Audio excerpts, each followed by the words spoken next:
காலையில் தூங்கி எழுந்ததும் வாசலுக்கு வந்து வடகோடியில் இருக்கும் கண்ணன் வீட்டில்தான் தன் முதல் பார்வையை பதிப்பாள் நீலா. அநேகமாக அந்த சமயம் அவன் தன் வீட்டு மொட்டை மாடியில் உடற்பயிற்சி செய்து கொண்டிருப்பான். தூரத்து பார்வையை கண்களுக்கு மிக அருகாமையில் கொண்டு வர முயற்சிப்பாள் நீலா. ஒரு நாள் காலை மொட்டை மாடியில் அவளுக்கு ஏமாற்றத்தை தந்தான் கண்ணன். ஆமாம், அவனை காணோம். ஆனால் அவனுடைய வீட்டு வாசலில் ஒரு லாரி நின்றிருந்தது. வீட்டிற்குள்ளிருந்து ஒவ்வொன்றாக சாமான்கள் லாரிக்குள் ஏற்றப்படுவதும் தெரிந்தது. ஓடோடி வந்தாள் நீலா. அவளுக்கு புரிந்துவிட்டது, கண்ணன் குடும்பத்தினர் வீடு மாறுகிறார்கள். அவனுடைய வீட்டுக்கு வெளியே நின்றபடி பொருட்கள் இடம் மாறுவதை ஏக்கத்துடன் பார்த்து கொண்டிருந்தாள். அந்த பெரிய லாரி பொருட்களை மட்டும் இல்லாமல் தன் இதயத்தையும் மூட்டையாக கட்டி எடுத்து செல்வது போல உணர்ந்தாள் அவள். மனசுக்குள் மதகு உடைந்தது. கண்களில் அருவி உருவாகி கண்ண கதுப்புகள் வழியாக ஓடி உதட்டு மேட்டை கடந்து வாய்க்குள் நுழைந்த போது உப்பு கரித்தது, ரொம்ப கரித்தது. மாமி தான் அழைத்த குரல் தனக்கே வித்தியாசமாக விசித்திரமாக ஒலித்தது. தன் கணவனும் மகனும் சாமான்களை எண்ணி எண்ணி லாரியில் ஏற்றுவதை பார்த்து கொண்டிருந்த மீனாட்சி குரல் கேட்டு திரும்பினாள். நீலாவின் முகத்தை பார்த்து அவளுக்கு பயமே ஏற்பட்டது. என்னம்மா என்று கேட்டாள். அவ்வளவுதான், கோவென்று கதறி அழுதாள் நீலா. நீங்க வீடு மாத்த போறீங்களா மாமி? தேம்பியபடி கேட்டாள். அந்த 18 வயது பெண் வாலிபான உடற்கட்டுடன் நல்ல உயரத்தில் மாநிறத்தில், இன்னும் கொஞ்சம் கருப்பாக இருந்தாலானால் கோயில் சிலை மாதிரி என்று கூட சொல்லலாம், சந்தோஷமும் பூரிப்புமாக இருக்க வேண்டிய பெண் இப்படி திடீர் என்று அழுவதை அவளால் பொறுத்து கொள்ளத்தான் முடியவில்லை. அந்த அழகிய கண்கள் பார்த்து ரசிப்பதற்காகத்தானே தவிர அழுது பார்ப்பதற்கல்ல. சற்றே ஒட்டி இருந்தாலும் சதுர வடிவமான முகத்துக்கு அந்த கண்ண பகுதிகளும் எடுப்பாகத்தான் இருந்தன. ஆமாமா, ஏன்? மீனாட்சிக்கு இன்னும் குழப்பம் தீரவில்லை. என்கிட்ட சொல்லவே இல்லையே. இங்கே வாமா. நீலாவை தனியே அழைத்து சென்றாள் மீனாட்சி. என்ன ஆச்சு உனக்கு? மாமி, நீங்கள் இங்கேருந்து போகிறது எனக்கு பிடிக்கல மாமி. எனக்கு தினமும் ஒரு தரமாவது கண்ணனை பார்க்கணும், அவன் கூட பேசணும். நீலா வெகுளித்தனமாக தன் மனதை வெளியிட்டாள். அதிர்ந்து போனாள் மீனாட்சி. என்னம்மா நீ சின்ன பொண்ணாச்சேன்னு பார்த்தா என்ன வெள்ளமோ பேசுறியே, என்ன சங்கதி? சற்றே கோபத்துடன் படப்படுத்தாள். சாரி மாமி, நீங்கள் தப்பாக நினச்சிக்காதீங்க, என்னை மன்னிச்சிடுங்க. எனக்கு என்னமோ கண்ணங்கிட்ட விளக்கமாக சொல்ல முடியாத பாசம். மாமியின் கோபத்தை உணர்ந்து தன்னை சற்று கட்டுப்படுத்தி கொள்ள முயன்றாள் நீலா. அப்பாடா, பெருமூச்சு விட்டாள் மீனாட்சி. நல்ல வேலை, பாசம்னு சொன்னியே. ஆமாம் மாமி, அதாவது அவனை விட்டு பிரியவே விரும்பாத பாசம். என்னால் கண்ணனை பார்க்காம ஒரு நாள் கூட இருக்க முடியாது. வேண்டாம் மாமி, வீடு மாற்றி போகாதீங்க ப்ளீஸ். என்ன இந்த பெண் ரூட்டையே மாத்திரா என்று யோசித்தான் மீனாட்சி. ஏங்க, சாமானெல்லாம் ஏற்றியாச்சா, புறப்படலாமா என்று சத்தமாக தன் கணவரை பார்த்து கேட்டாள். இந்த பெண்ணிடமிருந்து எப்படியாவது உடனடியாக விடுபட்டால் தேவலாம் போல் இருந்தது அவளுக்கு. ஆச்சு. கணவர் தியாகராஜன் பதில் சொன்னார். நீ போய் டாக்ஸியில் ஏறி உட்காரு. டாக்ஸியின் பின்பக்க கதவு திறந்திருந்தது. அதனுள் ஏறி அமர்ந்தாள் மீனாட்சி. ஓங்கி அரைந்து சாத்திய கதவின் ஒலி நீலாவின் மனசை தாக்கியது. டிரைவருக்கு பக்கத்தில் அமர்ந்திருந்த கண்ணன், டிரைவர் சீக்கிரமாக வண்டியை எடுங்க, லாரி போயிடுச்சு பாருங்க, அதை ஓவர்டேக் பண்ணி நாம் முன்னால் போய் அதுக்கு வழி காட்டணும், புறப்படுங்க என்று அவசரப்படுத்தினான். டாக்ஸி புகையை கக்கியது. முதல் கியரில் சீறியது. தெரு புழுதியும் கொஞ்ச தூரம் பாசத்துடன் பின்னாலேயே பறந்து சென்றது. நீலா தனித்து விடப்பட்டாள். காலி பண்ணின வீடு மாதிரி அவளுடைய மனசு வெறுமையாக இருந்தது. அந்த வீட்டின் பூட்டை பார்த்தாள். உணர்ச்சிகளை தானும் பூட்டி வைத்துக் கொள்ள வேண்டிய கட்டாயத்துக்கு வந்திருப்பதை உணர்ந்தாள். மனசுக்குள் தீர்மானம் உருவாகியது. அந்த தீர்மானம் கண்களின் உருக்கத்தை உள்ளுக்குள் இழுத்து கொண்டது. மனசை இறுக வைத்தது. பதறியபடி ஓடி வந்த போது இருந்த உணர்ச்சி கொந்தளிப்பு இப்போது இல்லை. அலையே இல்லாத கடல் போல அவள் மெதுவாக தன் வீட்டிற்குள் திரும்பினாள். உள்ளே நுழைந்ததும் முதல் வேலையாக தன் மேசை டிராயரை திறந்து தன் வகுப்பு குரூப் போட்டோவை எடுத்து பார்த்தாள். அந்த புகைப்படம் எடுக்கப்படும் போது பிறர் எப்படி கேலி பண்ணினாலும் சரி என்று கண்ணனுக்கு நேர் கீழேதான் இருக்கும்படியாக இடத்தை தேர்ந்தெடுத்து கொண்டாள் அவள். கீழ் வரிசையில் பெண்களும் அவர்களுக்கு பின்னால் பெஞ்சு போட்டு அந்த பெஞ்சின் மீது ஆண்கள் நிற்கும்படியாகவும் புகைப்படக்காரர் ஏற்பாடு செய்திருந்தார். வகுப்பு ஆசிரியர் ஒவ்வொரு மாணவியாக கூப்பிட்டு தோலை பிடித்து இழுத்து உயரப்படி வரிசையாக நிற்க வைத்தார். பிறகு மாணவர்களை பெஞ்சில் மீது நிற்க வைத்தார். ஆண்கள் பெஞ்ச் மீது ஏறி நின்ற பிறகு நீலா திரும்பினாள். தனக்கு பின்னால் 4 மாணவர்கள் தள்ளி கண்ணன் நின்று கொண்டிருப்பதை பார்த்தாள். உடனே தான் தன் வரிசையிலிருந்து விலகி கண்ணனுக்கு கீழே நின்றிருந்த மாணவியிடம் போனாள். நீ நான் நின்ன இடத்துல போய் நில்லு, அதுதான் உயரப்படி சரியாக இருக்கும் என்று சொன்னாள். அந்த பெண்ணும் மறுப்பு ஏதும் சொல்லாமல் அவள் காட்டிய இடத்தில் போய் நின்று கொண்டாள். எல்லாம் சரியாகி புகைப்படக்காரர் கிளிக் செய்ய வேண்டிய கடைசி வினாடி என்பதால் இந்த இடமாற்றத்தை யாரும் பொருட்படுத்தவில்லை, கண்ணன் உட்பட. அந்த புகைப்படம் ஆளுக்கு ஒரு பிரதியாக கொடுக்கப்பட்ட போது அதை ஒரு பொக்கிஷமாகவே கருதி பாதுகாக்க ஆரம்பித்தாள் நீலா. அதற்கு உடனே ஃப்ரேம் போட்டு தனியாக தன் மேசை டிராயர்லேயே வைத்து கொண்டாள். அவள் மனதில் வைராக்கியம் நிரந்தரமாக குடியேறிவிட்டது. அது அவளுடைய வாழ்வில் கண்ணனை தவிர வேறு யாருக்கும் இடமில்லை என்பது. கண்ணன் இல்லை என்று ஆகிவிட்டதால் என்ன குறை வந்து விட்டது? அவனுடன் எடுத்துக்கொண்ட புகைப்படம் இருக்கிறதே, அது போதும் என்று மனசுக்குள் நினைத்து கொண்டார்.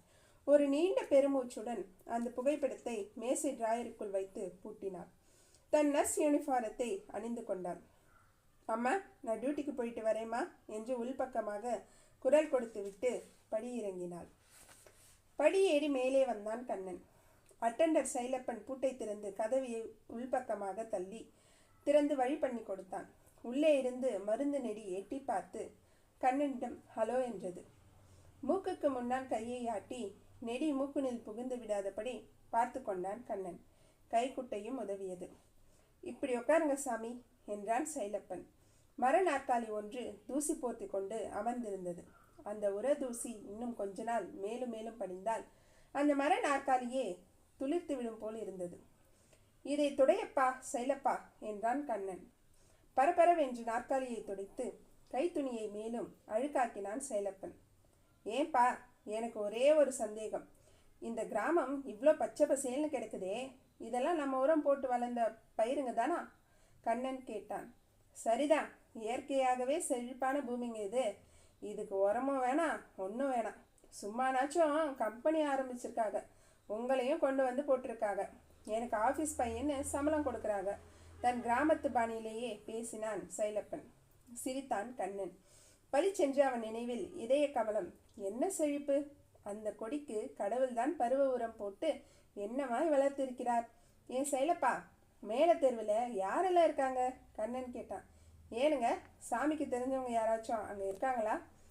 இருக்காங்க, இதய கமலம். யாருங்க சாமி? இல்லை, யாரும் இல்லை. சரி, நான் எங்கே தங்குறது? இதோ இந்த ஆஃபீஸ்லேயே ஒரு பக்கமாக ஒழிச்சு கொடுக்குறேன். கட்டில் கொண்டு வந்து போடுறேன்.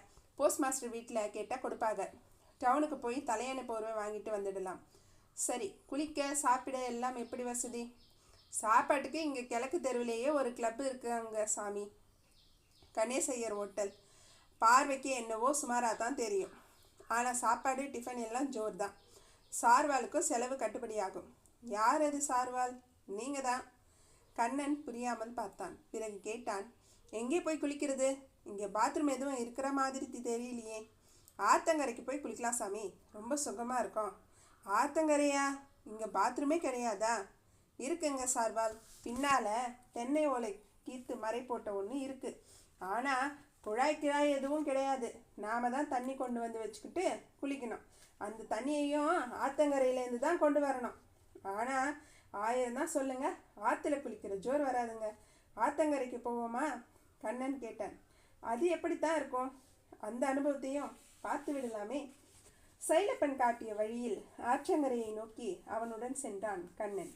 லுங்கியை மடித்து கட்டியிருந்த முண்டாபனியன் அவனுடைய சிவந்த பரந்த மார்பை முழுமையாக மூடி மறைக்க முடியாமல் திணறினாலும் அதிலும் பெருமை கொண்டது. மடிப்பு முடித்த கையோடு அப்பாவின் தயவால் தேவா ஃபெர்டிலைசர்ஸ் நிறுவனத்தில் சேல்ஸ்மேன் வேலை ஒன்றும் கௌரவப்பட்ட வேலையாக இல்லை. கை கட்டி அப்புறமாக வாடிக்கையாளர் முன்னால் கை கட்டி தன் நிறுவன தயாரிப்புகளை விற்பனை செய்யும் வேலையாக கூட இல்லாமல் கிராமத்திற்கு தான் தள்ளப்படுவோம் என்று அவன் கொஞ்சம் கூட எதிர்பார்க்கவே இல்லை. தன்னுடைய கெமிஸ்ட்ரி பட்ட படிப்புக்கு குறைந்தபட்சம் லெபார்டரியில் டியூரேட் பிப்பெட்டுகளுடன் நட்பு வைத்து கொள்ளலாம் என்று மிகவும் ஏழ்மையாக கனவு கண்டிருந்தான். அதுவும் இல்லை. வயல் வரப்புகளுக்கு போ, சகதியில் கால்வை, அந்த சகதியில் என்ன உரம் ஊறி இருக்கிறது என்று பார். அது தேவா உரமாக இல்லாவிட்டால் அதுவாகவே இருக்கும்படி செய் போ என்று அவனுடைய நிறுவனம் அவனை நகரத்து ஓரத்திலிருந்து தள்ளிவிட்டு விட்டது. இதெல்லாம் அனுபவம் தாண்டா. நீ என்ன இன்னும் சின்ன குழந்தையா? 25 வயசாயிடுச்சு. எல்லா ரக மனுஷாலையும் சந்திக்கணும். உன் எதிர்காலத்துக்கு அது ரொம்பவும் உதவும் ஜமாய் என்றார் அப்பா. அப்பா சொல்றதும் சரிதானேடா. கிராமத்துக்கு போய் அதுவும் எப்படி இருக்குன்னு தான் தெரிஞ்சுடுவாயே. நாமெல்லாம் நகரத்திலேயே பிறந்தோம். பொழப்புக்காக நகரத்துக்கு வந்தோம். இப்போ காலம் மாறுது. அதே பிழப்புக்காக கிராமத்துக்கு போக வேண்டியிருக்கு. என்ன தப்பு என்று அம்மா அப்பாவுக்கு ஜால்ரா போட்டாள். கண்ணனுக்கு ஒரே ஆறுதல் சுசிலாதான்.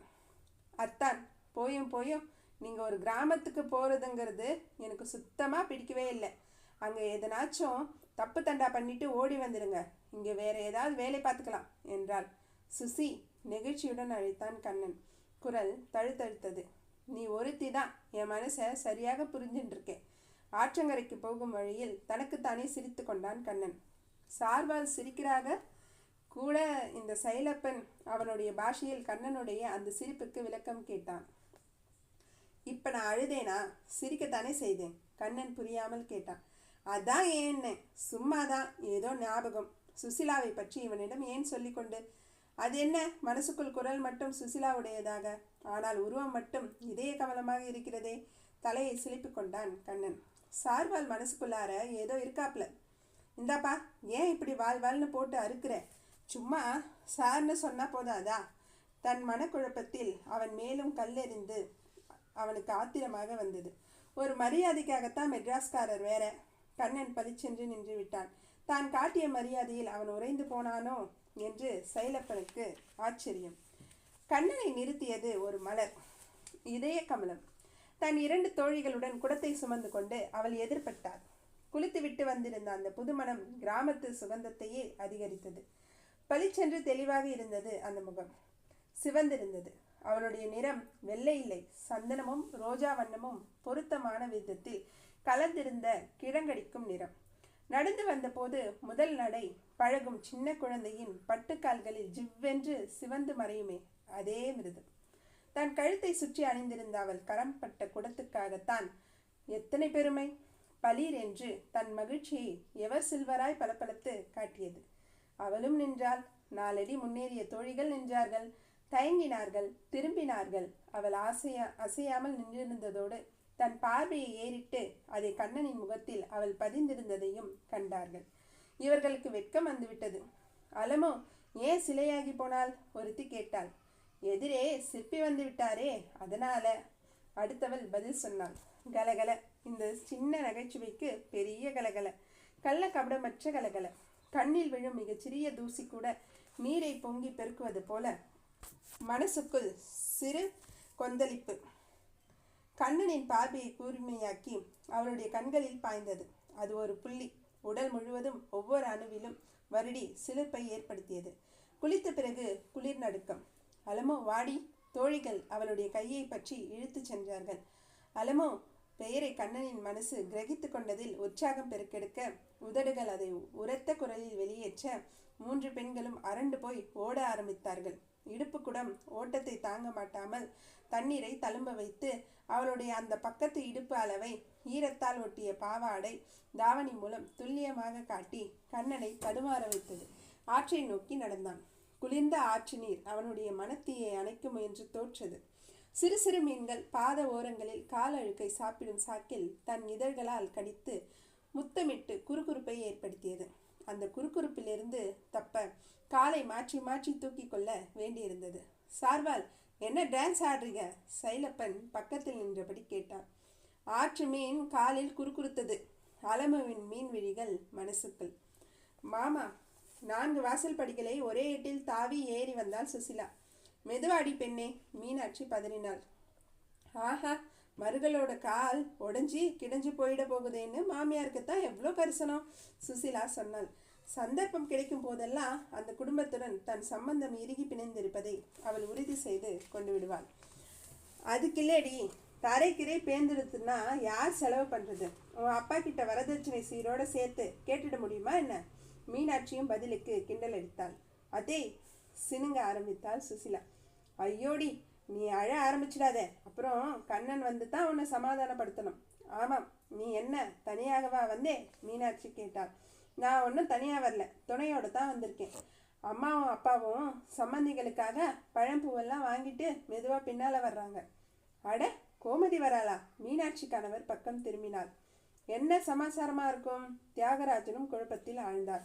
வாசல் கதவு திறந்து சங்கரனும் கோமதியும் உள்ளே வந்தார்கள். இருவரும் ஆளுக்கு ஒரு கணம் மிகுந்த பையை கொண்டு வந்தார்கள்.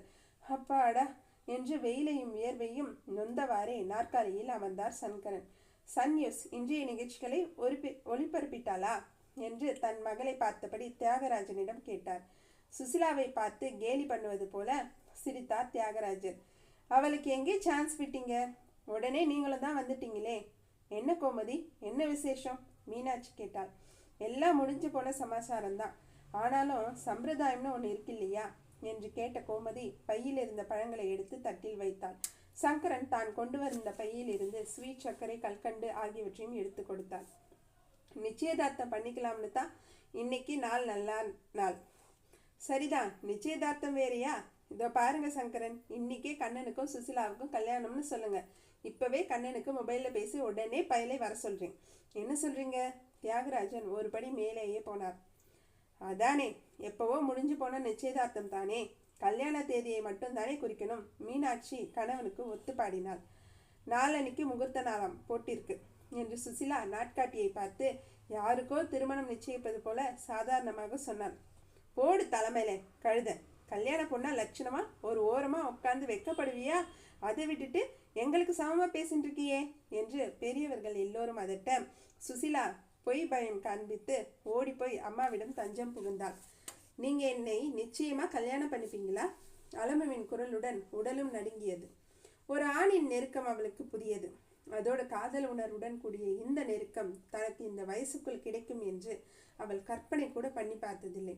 கோலத்தை மாட்டு வண்டி கலைத்துவிடக் கூடாதே என்ற கண்ணனின் பெருந்தன்மையான முதல் சந்திப்பு அவள் மனதில் அழுத்தமான பாதிப்பை உண்டாக்கியிருந்தது. அவனுடைய தோற்றம், காந்த பார்வை அவளை ரொம்பவும் கவர்ந்தது.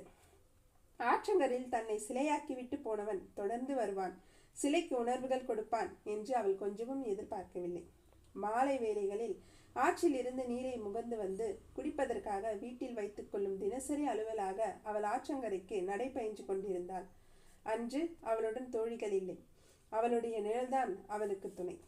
கூடவே இன்னொரு நிழலும் இணைந்த போது அவள் திடுக்கிட்டாள். அந்த நிழல் சமீப காலத்தில் அவளுடன் பழகிவிட்ட ஒன்று. தான் வசிக்கும் மேல தெருவில் ஒரு நாளைக்கு இருமுறையாவது அவன் வந்து போவதை அவள் கவனித்து கொண்டு தான் இருக்கிறாள். அது தனக்காகத்தான் என்பதை அவள் உணர்ந்ததே இல்லை. அதே மேல தெருவில் வசிக்கும் போஸ்ட் மாஸ்டர் வீட்டுக்கு அவன் வருவதை அவள் அறிவாள். அவர் வீட்டில் வயசு பெண்கள் யாரும் இல்லை என்பதால் அவன் உரிமையுடனும் சுதந்திரமாகவும் அந்த வீட்டுக்குள் போய் வருவான்.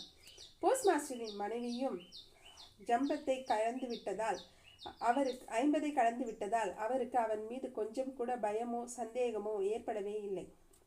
மேல தெருவில் அவன் நுழையும் போது பல வாசல் கதவுகள் சாத்தப்பட்டாலும் உடலே ஜன்னல் கதவுகள் கொஞ்சமாக வேணும் திறக்கப்படுவதை பார்த்து அவன் விஷமமாக சிரித்து கொண்டிருக்கிறான். ஆனால் அவன் பார்வை அலமுவின் வீட்டருகே வரும்போது உள்ளே பாய தவறுவதில்லை. வீட்டினுள்ளும் ஆவல் பொங்க இரு விழிகள் தன் பார்வையை எதிர்கொள்வதையும் அவன் உணர்வான். பொதுவாகவே கிராமத்து மக்களிடம் அவன் நன்மதிப்பை பெற்றுவிட்டான். மெட்ராஸ் தம்பி ஒரு வாரத்தில் அவர்களுடைய மனதில் இடம் பிடித்ததற்கு முக்கிய காரணம் அவனுடைய தோற்றம்தான். தாழ்வு மனப்பான்மையுடன் அவனை விட்டு ஒதுங்கி போன இளைஞர்களிடம் தானே வலிய சென்று பேசிய அவனுடைய தோழமை நோக்குத்தான். பெரியவர்களிடம் அவன் காட்டிய மரியாதை, சின்ன சின்ன விஷயத்துக்கெல்லாம் கூட அவர்களிடம் ஆலோசனை கேட்ட பாங்கு, வயது பெண்மணிகளிடம் காட்டிய அடக்கம் எல்லாமே அவன் மீது மதிப்பை அதிகரித்தன. மேல்மட்ட கிராமவாசிகள் என்றில்லை, எல்லோரிடமும் அவனுடைய பழக்கத்தில் வித்தியாசம் பாராட்டாத இயல்பான நட்புணர்வு அவனுக்கு இருந்தது. இந்த பிள்ளையாண்டான் என்ன கண்ட கண்ட பசங்களோடெல்லாம் பழகிறான். ஒரு நாளுக்கு கல்லை குடிச்சிட்டு வந்து நம்ம மேலே தெருவுக்குள்ளேயே நுழைய போகிறான். அப்போ எல்லாரும் இந்த பயலுக்கு இந்த கிராமத்தில் இடம் கொடுத்ததுக்காக வருத்தப்பட போகிறோம் என்ற விமர்சனத்துக்கு அவன் ஆளானான். ஆனால் அவர்களுடைய கருத்துப்படியான கண்ட கண்ட பசங்களிடம் மதுவின் கொடுமைகளை அவன் எடுத்து பேசி அவர்களுடைய மனமாற்றத்துக்கு முயன்றதை அறிந்தபோது அதே விமர்சகர்கள் பாராட்டுகளை அள்ளி வீசினார்கள். ஒவ்வொரு வீட்டிலும் கண்ணன் சின்ன புயலாக வீசிக்கொண்டிருந்தான். குறிப்பாக சின்ன பெண்களின் மனசில். தனியே இருக்கும்போது நிறைய ஏக்க பெருமூச்சுகளை விட்டு வீட்டையே உஷ்ணமயமாக்கி கொண்டிருந்தார்கள் அந்த பெண்கள். அலமும் அவர்களில் ஒருத்தியாகத்தான் இருந்தாள். ஆனால் தானே ஒரு மென்மையான புயலாக அவன் மனசில் பிரளயத்தை ஏற்படுத்தி கொண்டிருக்கிறோம் என்பதை அவளே உணரவில்லை. இரண்டாவது நிழல் தொடர்ந்த போதுதான் அவள் அதை உணர ஆரம்பித்தாள். அவனுடைய படபடப்பு நடையில் தெரிந்தது. ஆனால் விரைவிலேயே நடை துவளவும் ஆரம்பித்த போது அவன் ஓடோடி வந்து தாங்கி கொண்டான். கீழே விழுந்து சத்தம் போட்டு ஊரை கூட்டி மானத்தையும் வாங்கிவிடுவேன் என்பது போல அவளுடைய இடுப்பில் இருந்து நழுவிய குடத்தையும் இன்னொரு கையால் தாவி பிடித்தான் கண்ணன். ஆற்றங்கரை பிள்ளையார் கோயிலுக்கு அவளை தாங்களாகவே அழைத்துச் சென்றான். கோயிலுக்கு மேலாக அரசமரத்துக்கு வந்து சேர்ந்த பறவைகளுக்கு அன்று மாலை புதிய காட்சியை விருந்து. வெறும் கல்லு பிள்ளையாரை மட்டுமே பார்த்து வந்த அந்த கண்களுக்கு இளம் ஜோடி ஒன்றின் காதல் நெருக்கம் சிலிர்ப்பை ஏற்படுத்தியது. தம் சிறகுகளை உப்ப வைத்து கொண்டன. அவனுடைய கரங்கள் அவளுடைய முகத்தையும் இடையையும் வருடிய போது அவளால் தவிர்க்க முடியவில்லை. உணர்ச்சி பெருக்கு கண்களின் நீரை வரவழைத்தது. அவனுடைய உஷ்ணமூச்சு அவளுடைய கழுத்தில் குறுகுறுப்பு ஏற்படுத்தி உடம்பு முழுக்க பரவியது. என்னவெல்லாமோ பண்றீங்களே. முனகளில் பயம், ஆனால் அதையும் மீறிய சந்தோஷம். வார்த்தைகள் மட்டும்தான் மறுப்பு தெரிவித்தனவே தவிர உடல் என்னவோ அவனுக்கு ஒத்துழைக்கத்தான் செய்தது. இருள் கவிழ்ந்த போதுதான் உண்மை சுட்டது. அந்தி மயக்கத்தில் அவளுடைய மயக்கம் தெளிந்தது. எத்தனையோ கோடி வருடங்கள் ஏகாந்தமாக ஸ்வர்க்கத்தில் சஞ்சரித்த அனுபவம் உணர்வுக்கு பசியாறிய போது மனசு பதறியது. அதற்கு முன் கெட்டதையே நல்லதாக சொல்லி தந்த அதே மனசு, ஏன் என்ன கல்யாணம் பண்ணிப்பீங்கல்ல? அலமு மிக பெரியதாக அழ ஆரம்பித்தாள். நிச்சயமா, உன்னை தவிர எனக்கு வேற எந்த பெண்ணையும் பழக்கமில்லை. அவளுக்கு ஆறுதலாக மட்டுமின்றி வெறி தீர்ந்து விட்ட அதிர்ச்சியிலிருந்து தப்பித்து கொள்ளும் வழியாகவும் பதில் சொன்னான் கண்ணன். என்ன சொன்னீங்க? யாருமே பழக்கம் இல்லையா? எங்கே? என்னை பார்த்து சொல்லுங்க என்று சுசிலா மனசுக்குள்ளிருந்து கேட்டாள். தடுமாறித்தான் போனான் கண்ணன். பிறகு சமாளித்து கொண்டு வா என்று அலமுவை அழைத்து சென்றான். தானே ஆற்றுக்கு போய் குடத்தில் நீர் நிரப்பி வந்தான். அவள் சந்தேகப்பட்டுவிடக் கூடாது என்பதற்காக அவளுடைய கன்னத்தில் அழுத்தமாக முத்தம் ஒன்றை பதித்தான். உடனே மெட்ராஸுக்கு போய் அப்பா அம்மா கிட்ட பேசிட்டு அவங்கள உன்னை பார்ப்பதுக்காக அழைச்சிட்டு வரேன் என்றான். அவள் சமாதானமாகியது போல தெரியவில்லை. குற்றமனங்கள் இருவரையும் இணைந்து போக விடவில்லை. ஆளுக்கு ஒரு பாதையில் சென்றார்கள்.